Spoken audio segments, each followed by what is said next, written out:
Early September this year, the parents of Hannah Williams, an Ethiopian teenager living in the state of Washington, were convicted of killing her.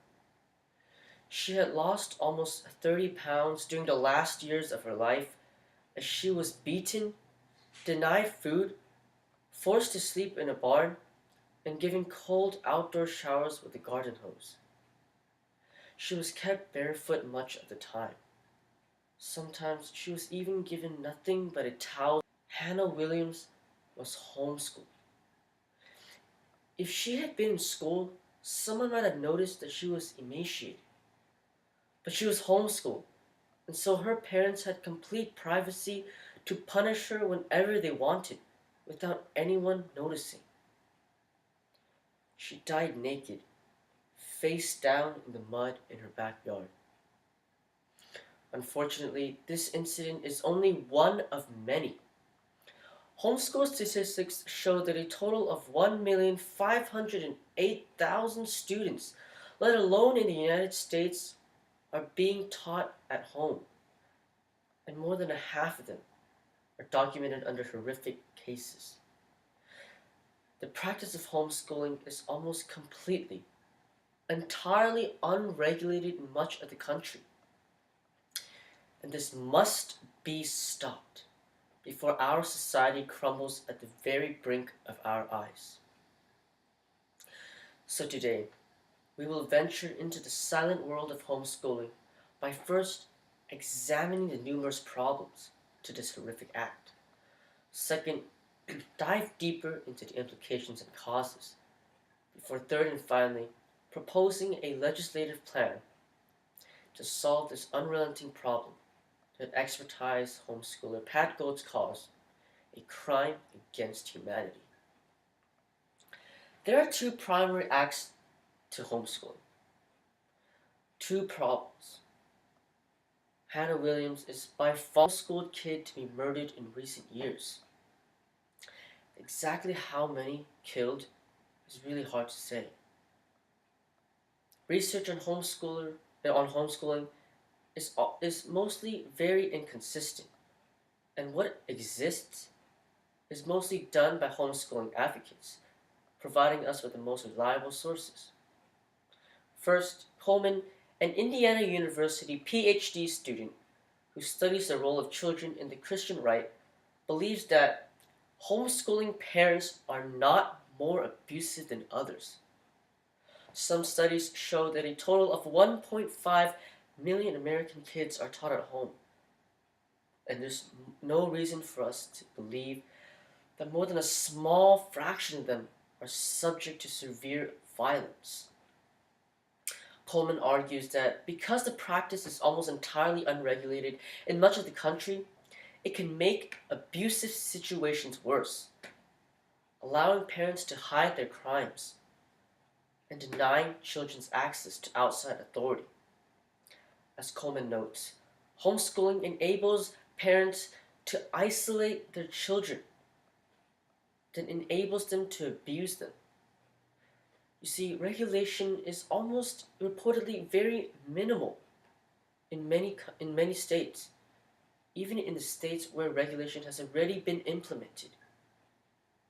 Heather Donnie and Rachel Coleman, two women who have been subject to severe abusiveness in homeschooling themselves, have documented dozens of horrific cases of homeschooling on their website entitled Homeschooling's Invisible Children, that launched earlier in May. Categories include fatality, food deprivation, imprisonment, physical abuse, even worse, sexual abuse. For these children, sexual abuse and other horrors may even be accepted as norms because they were never taught so otherwise. Take, for example, a story of a mother and J.S. Savannah and Selena, two daughters who were subject to severe abusiveness, sexual abuse, at their hands of brother Michael, who was also adopted by their mother. When the two daughters reported back to them from their adult brother Michael, The mother responded by withdrawing both their daughters from home to school to homeschool them, so that they would not spread any lies.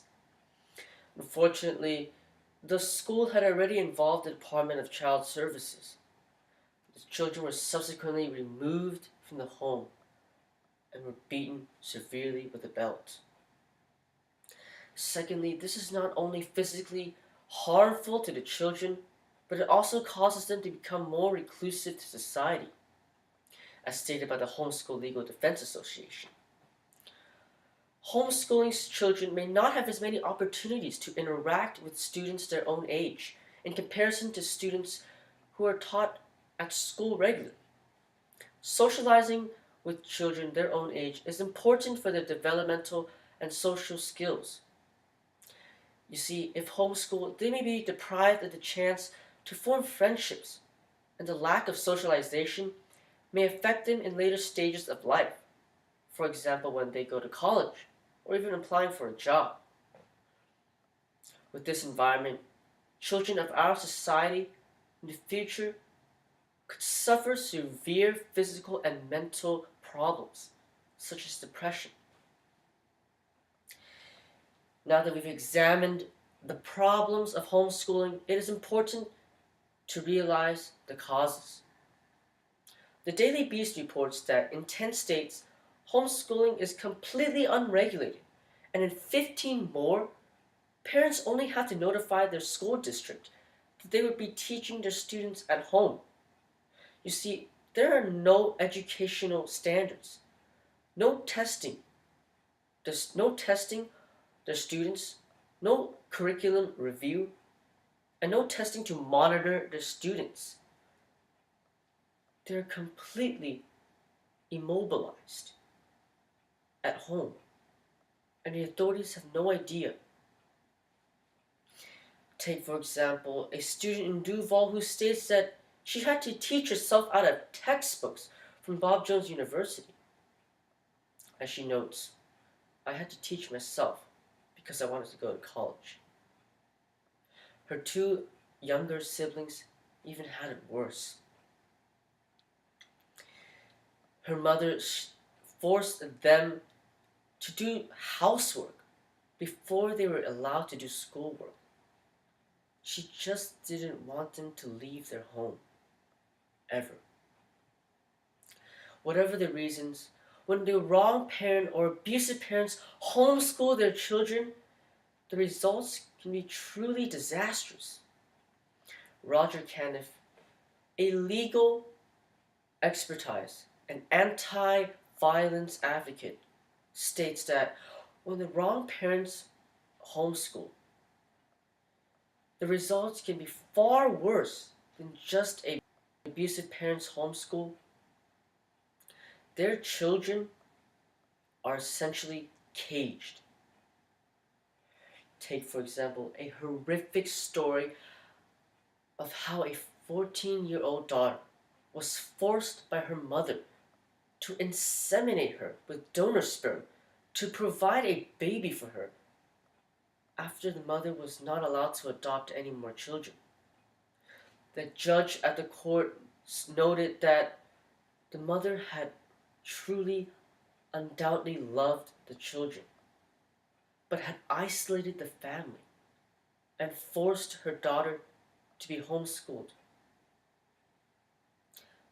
When the daughter reported to investigators that why her mother did this, she responded by saying, "If I did this, maybe my mother would love me more." This case is so horrific that the only evidence seen was by email. There was no contact to any authoritative figure, as no one oversaw the children. Fortunately, there are solutions to this crime against humanity, and the solutions are two-pronged. First, I shall declare that Congress enact a bill and pass a law to decrease the amount of homeschool regulation in much of the country. Second, increase the amount of security. And thirdly, testing parents and monitoring them. before allowing them to homeschool their children.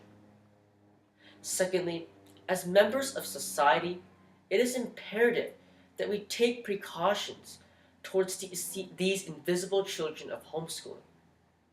Because they cannot speak for themselves, it is up to us to report any potential abuse to the authorities. Look for student with suspicious bruises, wears inappropriate clothing to hide them, or even inappropriate clothing during hot, excessive, warm days, or maybe detachment to their parents, bad hygiene, or when you see a parent shaming, belittling, or humiliating their child. If you suspect a child abuse case, please do not hesitate to call the national. Please do not hesitate to call the Child Abuse Hotline at 1-800-4A-CHILD. The earlier children get help, the less likely they will get abused more and save lives. And the earlier we have to heal and break this deadly cycle rather than perpetuate it. As we've seen through the countless stories ranging from abuse to physical abuse to sexual abuse, none other story is going to be as tragic as the one Hannah Williams had to endure. We must come as one society to unite together to enact this plan. And the time to act is now. For the earlier children get help, the better our generation will be in the future.